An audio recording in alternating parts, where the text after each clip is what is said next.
I wanted to write this story for my children. We live near Marseille, and a few years ago, I had to go to the American consulate with them to renew their passports. We walked in, and wow, I was astonished. There's this huge photo in the waiting room of my great-uncle, Danny Benedit. I said, "That's your great-great-uncle!" At first, my children didn't believe me, like I had gone crazy. I had to explain the whole story. There was this man named Varian Fry, a truly unlikely hero.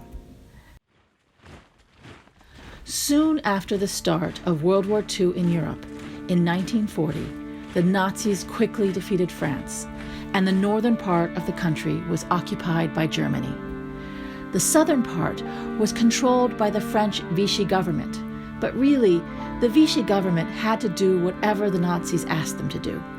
Thousands of people had fled south, looking for a way out to escape the Nazis. Marseille is as far south as you can go. The place was full of refugees, artists, anti-Nazi writers, philosophers, musicians, and Jews, all in danger of being sent to the death camps. A group in New York created the Emergency Rescue Committee and looked for someone to send to France.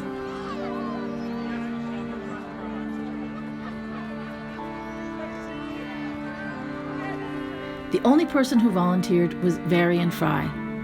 With a list of 200 names and $3,000 taped to his leg, Varian planned to stay in Marseille for 1 month and get the people on his list out of France.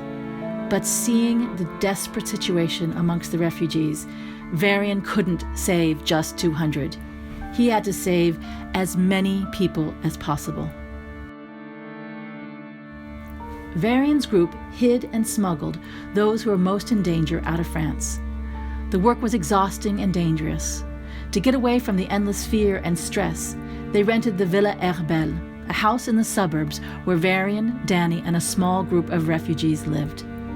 It became a meeting place for artists and writers to gather. They sang, they played charades, held art auctions, hanging paintings in trees. This is the magical place Aube describes in The Hiding Game.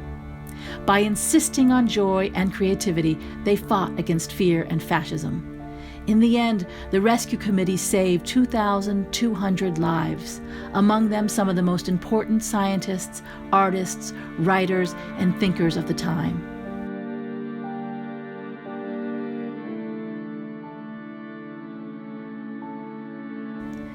For many years, few knew about Varian Fry. He was a forgotten hero. In 1967, 26 years later, because of the insistence of some of the artists, the French government awarded Varian and Danny the Légion d'honneur, France's highest honor. Varian died 6 months later. The square in front of the American consulate in Marseille was named Place Varian Fry. Today, Varian Fry is known as the American Schindler. The Hiding Game is my way to tell Danny and Varian's story and to thank them for their courage.